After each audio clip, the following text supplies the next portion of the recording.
A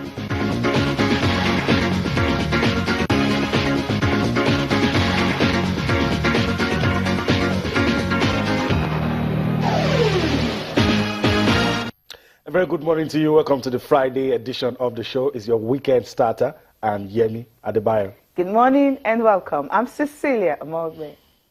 We get started with the show. Of course, we're starting with the Friday night football. MFM and Rangers will be in action tonight, 7 p.m. at Agege Stadium. Interestingly, MFM are fourth on the table with 13 points, and Rangers, okay, you know what? Rangers are what? Fifth from bottom. That's the way it is after playing 7 games. Both of them have 2 games at hand, and Rangers, they are defending champions. And that's on the program. We're talking about Claudio Ranieri's end of the road for him. 9 months after winning the Premier League title with Leicester City, it's goodbye for Ranieri. All right, no loyalty anymore. The demands of the job means that yesterday's achievements can be easily forgotten. And that's the story of Claudio Ranieri in that one. We'll talk so much more about the Italian manager later on the show. But let's also bring you into this one, talk about Formula One. And that's the story of the man in your picture, hungry for more. That's talking about 3-time world Formula One champion Lewis Hamilton. And he's saying, I'm ready for more, I'm still hungry, I'm still committed, and I want to do more. Cecilia. Well, the thing is, he doesn't miss any teammates. Okay. They go and they come. So anyone in the garage is welcome. But do you still see anybody being dominant like Michael Schumacher, Vettel, when it was, that dominant? And or should I put it this way, that do you already see Hamilton in that bracket? Yeah, I think so, because already, when they unveiled their car yesterday at Silverstone and all that, after testing, the wind wasn't too pretty in England, in Silverstone, but he said something, that he's expecting that the new cars will not promote easier overtaking, which he had problem with, Rosberg last season. But then if he's already having that and thinking that the cars should be quicker, and everything, he tells you a whole lot that it's like he already understands the car.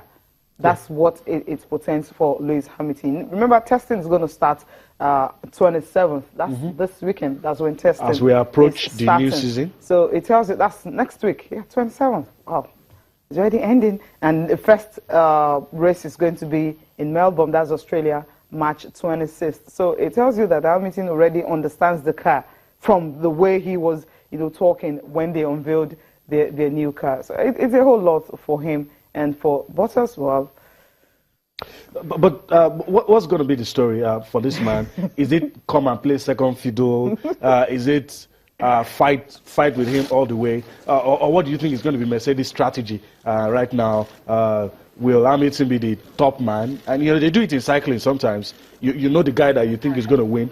And, the team strategy will be that the others will do everything to ensure that they win. One gets to win. I'm not sure they're going to do that for Bottas. Or they're just going to allow the two guys that's the just way it race. Because Hamilton is the poster boy of Mercedes, no matter what you're going to say. So he's the main guy. But the reason why they were having those kind of issues last season is simply because everyone was saying Nico Rosberg is a German, Mercedes is a German car. So, I mean, when you're looking at that, you're placing what do you think is going to happen with Lewis Hamilton, who has won it back-to-back? Thinking, okay, you have another driver who is actually trying to win it, but things are not really going his way. So sometimes maybe there was a sabotage along the way, but I wouldn't say that. I wouldn't place that. I think it was just Nico Rosberg who worked harder than he did the previous season, and that's how he was able to win the title. Because he started very well, but somewhere along the line, after about 7 races, Hamilton picked up. But then, with the issues he was having, not finishing, the deduction of points and everything, going to the grid and all that, a whole lot happened. So somehow, Nico Rosberg got to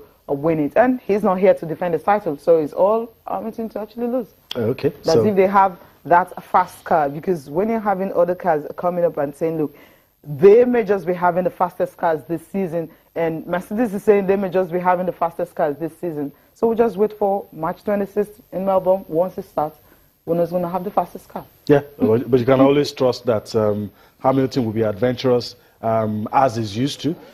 Do his best to overtake, do his best to win races from impossible angles. And so we'll see what happens in that one. Well, Sisi, so the testing on Friday in Silverstone, and it went pretty well. But the stormy weather conditions, and all but that, the test still went ahead. It went ahead, and it was really pretty good. 2014, 2015, see what's going to happen in 2017. Talking about twice he has won it for Mercedes. Back to back. 2017 is going to be a whole lot. You know, we'll just listen to Lewis Hamilton talking about this season, how ready he is, and also Bottas, who is also, you can't really rule him out, his teammates that joined him from the Williams team. Same as every year. I can't want it any more than I already do every year. So I want just right now just as much as I always have wanted it, which is a good sign. And so the drivers there feel fit, feel hungry, and I know that all my team also feel that, and especially all my fans as well. Very good impressions. It was working well. That's a positive. Engine side, mechanically with the car, we had no issues at all, which is good. Also, even with the tricky conditions today, we managed to get some good feeling, good data. Same as every year. I can't want it any more than I already do every year. So I want just right now just as much as I always have wanted it, which is a good sign. And so the drivers there feel fit, feel hungry, and I know that all my team also feel that, and especially all my fans as well. I can only say from my feedback from the engineers that it will be worse because the car is much wider. Bigger tires, there's more weight, there's a lot more downforce, so the vortices are much stronger than they were that spiral down the car. So the dirty air that comes out the back of the car is far more powerful and more turbulent than it has been in the past. I don't think I've ever missed a teammate in my life because generally there's always another one that takes its place. So it's definitely going to feel strange. And I mean, there already is, you know, being down in the garage, seeing someone else in the car next to me. But you soon get past it and you soon get on. One day when I leave, another driver will come along.